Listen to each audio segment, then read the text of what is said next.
Season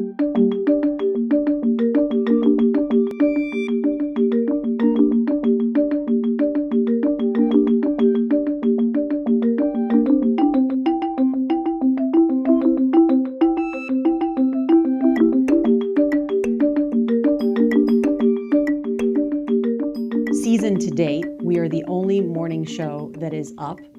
And last week, we averaged 3.72 million viewers. That's up 24% from the year before. So it was an unlikely combination to have Charlie Rose, Gayle King, and Norah O'Donnell together and to say, we're not going to do concerts and we're not going to do the Kardashians, that we're going to do news and foreign news.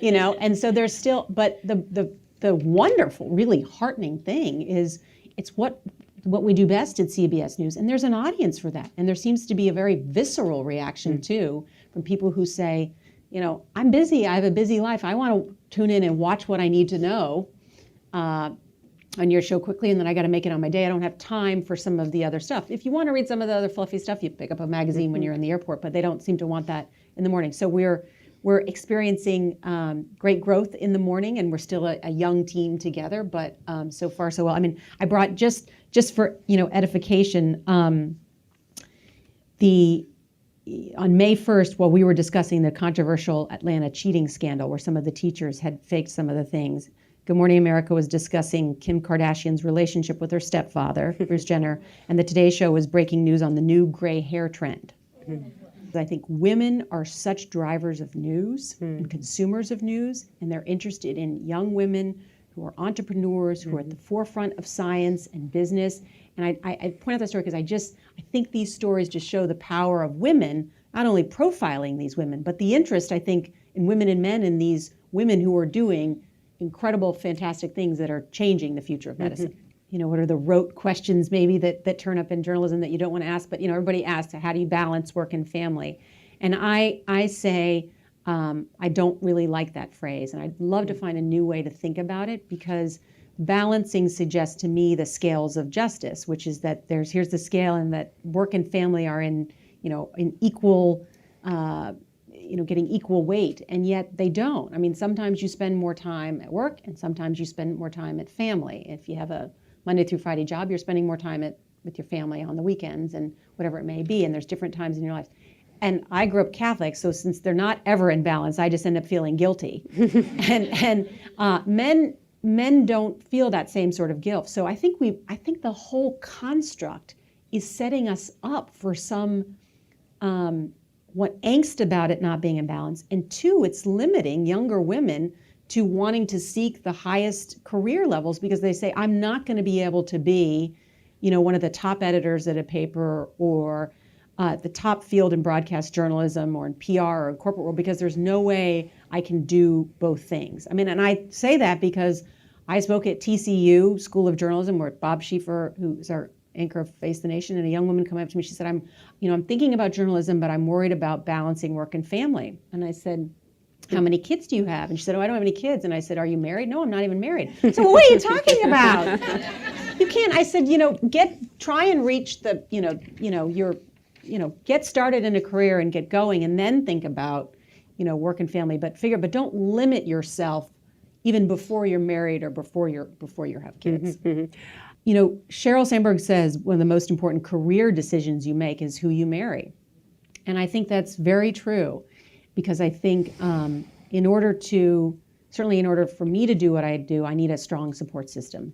And it's something my mother says, you have to build a strong support system around you. So it's a strong support system at home with your spouse, and whether you employ people who help you at home. And I don't think we should, successful women don't want to talk about that they have nannies, and I don't know why. If you want to be a CEO at work and employ people, can't you be a CEO at home? You have to be a CEO at home. You got to manage a house just like you manage things at work. And it's not easy making sure that the lawn gets done, that the repairs are made, that the groceries come on time, that the house gets cleaned. I mean, that somebody fixes when the pipes burst. You have to be a CEO. You have to be a CEO of your house. And so think of it that way. You need help. I was one of the first people on Twitter. I had a young producer who, when I had a young baby, said, you know, you need to be on Twitter. And I said, I don't have time for Twitter. If you notice, you know, I have all these kids. And he said, well, you got to be on Twitter. And for those of you, you know, that were in the news business too, just 50 years ago, we used to read the wires. Remember the wires that printed off? And now Twitter is my news feed. You know, I mean, I follow the Journal and the New York Times and other reporters, and that's how I see what's going on. So I use it as a news feed.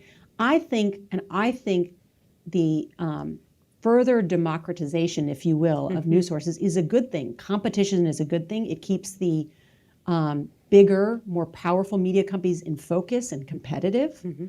And I think it allows more people, whether you're tweeting, using Periscope, to feel if they want to be citizen journalists. That gets them more interested in realizing the importance of journalism. So I think all of it is good. I think all of that competition and diversification is a great thing. You just mentioned user-generated video, citizen journalism. I mean, you must be watching the digital players quite closely. Vice, you know, there's all sorts of new entrants into this world. Are you trying to incorporate that into what you're doing at CBS? Watching them warily? Yeah. Well, I think, yes. I mean, CBS just started CBSN, which is an online app where you can watch news. And the idea is, I mean, think about the next big major news event, like a 9/11 type event. We're all probably not going to be in front of a television, you know. You may be on the subway or on the bus or at work, and you all have a smartphone, and you're going to want to be able to hit an app and watch it, you know, an event that's going to go on for weeks and weeks, a major news event or a war or whatever it is, and be able to watch when you want on-demand video. And so CBS News has started CBSN, which is our effort to sort of provide that kind of a service in the future. So I do think there's a recognition, since all of us are now watching entertainment on demand, you know, whether it's Netflix or, you know, I'm watching Downton Abbey finally now through iTunes. Or, you know, whatever. We're watching it now on demand. And so news will become like that. And this device, you know, after, you know, we all wanted these great, big, beautiful flat screen TVs. Now everybody's watching television on an iPad or on your iPhone. I mean, this, you know, I think one of the most important things is developing an expertise. And if you look at, you know, the women who are Fortune 500 CEOs, whether it's Ginny Rometty at IBM, who worked at IBM for many years, with Mary Barra at GM. These are women who developed an expertise, who were at that, you know, company or career for decades. You know, 6 of the major defense companies in this country, 3 of them are headed by women. Marilyn Houston heads Lockheed Martin, one of the most powerful women in business.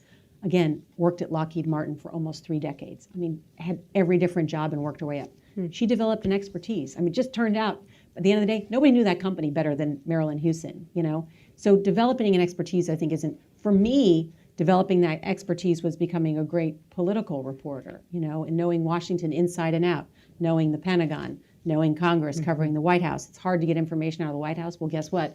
I knew everybody up on Capitol Hill, so I could call them for information, or I knew people at the Pentagon and the CIA. So, you know, I was able to show an expertise at an early age through a lot of hard work because I met people and developed great sources and reporting. And that, in turn, not only helped me professionally because I had good information, but also helped my confidence, you know? It helped, and when you know something inside and out, which is why I always say, you know, be smarter than everybody else in the room. You know, the older and older you get, the busier and busier you get with kids and husbands and ailing parents. But the younger you are, you know, developing an expertise and being the smartest person in a room, people appreciate that. I mean, if you've read all the newspapers before everybody else does, and you can talk about, you know, I learned this, knowing things makes you important and invaluable, you know? I say, read the paper in the morning to anybody. It's fun. It's just fascinating to find out what's going on around the world and domestically. There's just, and you can, it inspires me to think about things. The paper just inspires, I mean, I highlight and circle things. And, you know, I think even for if you're not a journalist, if you're in business, if you're in PR, even if you're in medicine, the paper sparks ideas about everything. In fact, are women judged unfairly? Yes. We're judged by more than just the content of our work. We're judged by our appearance. And so I think, you know, as much as we can take that out of the equation by being, you know, professionally dressed and not suggesting anything else, but I do think that's important. I do. Yeah, it conveys a certain sense about what you think about yourself and how you want others to think about you.